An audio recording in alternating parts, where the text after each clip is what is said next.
여러분 안녕하십니까? 오늘 하나님께서 우리에게 주시는 말씀은 요한복음 15장 12절 13절 말씀입니다. 내 계명은 곧 내가 너희를 사랑한 것 같이 너희도 서로 사랑하라 하는 이것이니라. 사람이 친구를 위하여 자기 목숨을 버리면 이보다 더 큰 사랑이 없나니. 아멘. 예수님의 가르침은 크게 두 가지였습니다. 첫째는 하나님을 마음과 뜻과 정성과 목숨을 다해 사랑하는 것이고, 두 번째는 이웃을 자기 몸과 같이 사랑하는 것입니다. 그런데 이 두 계명 중에서 더 중요한 것은 하나님을 사랑하는 것입니다. 모세가 죽을 때 마지막 남긴 유언도 마음과 뜻과 정성과 목숨과 힘을 다해 하나님을 사랑하라는 것이었습니다. 신명기 6장 4절 5절에 보면 이스라엘아 들으라, 우리 하나님 여호와는 오직 유일한 여호와시니 너는 마음을 다하고 뜻을 다하고 힘을 다하여 내 하나님 여호와를 사랑하라. 그리고 그 다음에 특이하게도 하나님의 말씀에 대한 이야기가 나옵니다. 하나님을 사랑할 때 어떻게 사랑할 거냐? 말씀을 가까이 하고 묵상하고 지키고 잊어버리지 말고 그 말씀을 통해서 하나님을 사랑해라 했습니다. 왜 모세가 죽기 전에 하나님 사랑과 말씀 사랑을 이렇게 같이 놓고 이야기했을까요?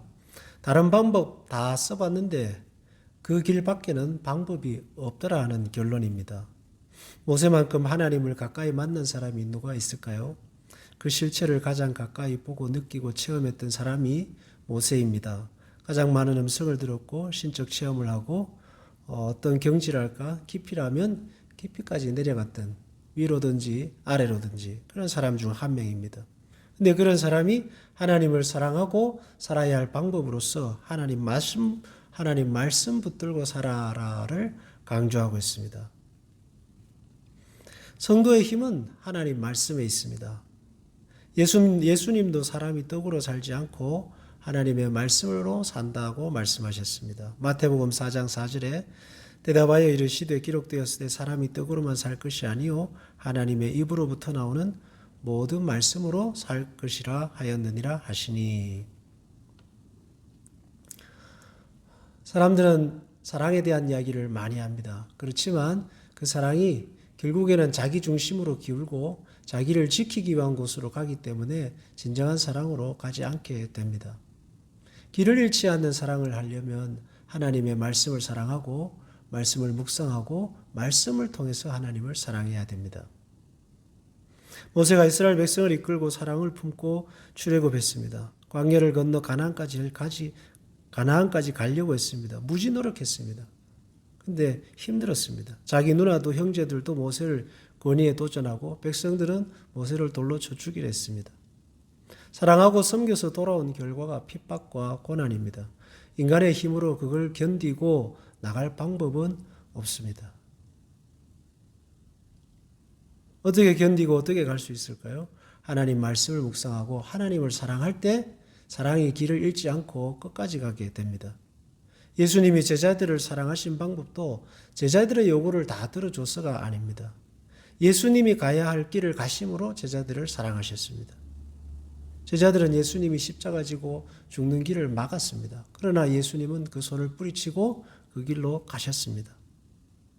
신자가 하나님을 사랑하고 사람을 사랑하는 방법이 무엇입니까? 하나님의 말씀이 우리에게 가르치는 길로 가는 것이 하나님을 사랑하고 이웃을 사랑하는 길입니다. 좀 더 개인적으로 말하면 자기 사명을 지키고 자기 소명의 길로 가는 것이 사람을 사랑하는 것입니다. 예수님이 제자들을 끝까지 사랑한 방법, 예수님이 가야 할 길로 가셨습니다. 그리고 제자들을 위해서 끝까지 그 마음을 놓지 않으셨습니다. 그래서 바울도 사랑에 대해 이야기하면서 인내와 오래 참음, 자랑하지 않은 용서, 이런 끊임없이 이야기하고 있습니다. 하나님 사랑과 이웃 사랑이 허상이 되지 않으려면 길을 잃고 세상의 사랑과 뒤섞여서 이것도 아니고 저것도 아닌 혼합주의가 되지 않으려면 방향을 잃지 않아야 됩니다. 방향을 잃지 않으려면 힘이 있어야 됩니다. 요즘 얼마나 거센 이 가치관의 혼동의 시대에 폭풍이 몰아치고 있습니다. 정신까지 쏙 빼놓는 그런 시대가 되었습니다. 그런 시대에 하나님 사랑과 이웃 사랑이 길을 잃지 않으려면 하나님의 말씀으로 가슴에 깊이 뿌리를 내려야 합니다. 사람들이 요구하는 대로 들어주는 것이 결코 사랑이 아닙니다. 주님께서 우리에게 말씀하신 그 말씀의 깃대, 표대, 하나님이 우리에게 요구하신 삶의 기준을 굳게 붙잡고 끝까지 나아갈 때에 너도 살고 나도 살고 하나님을 영화롭게 하는 참된 사랑의 사람이 될 수 있습니다. 먼저 하나님을 마음과 뜻을 다해 사랑하십시오. 그 사랑이 실체가 있으려면 말씀을 깊게 붙들고 말씀을 묵상하고 살아야 하겠습니다. 사람의 요구에 흔들리지 않는 핍박과 배신 속에서도 끝까지 십자가의 사랑으로 나아갈 때만이 하나님 사랑과 이웃 사랑이 열매를 맺게 될 것입니다. 기도하겠습니다. 하나님 아버지, 말씀을 붙들고 살아야겠습니다. 하나님 사랑의 길도 말씀에 있고 길을 잃지 않고 끝까지 하나님 기뻐하시는 이웃 사랑에 가는 길도 말씀 앞에 있는 줄로 압니다.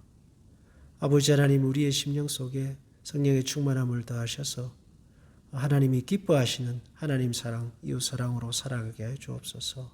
지치지 않도록 용기와 힘을 더해 주시고 붙들어 주옵소서. 예수님의 이름으로 기도하옵나이다. 아멘.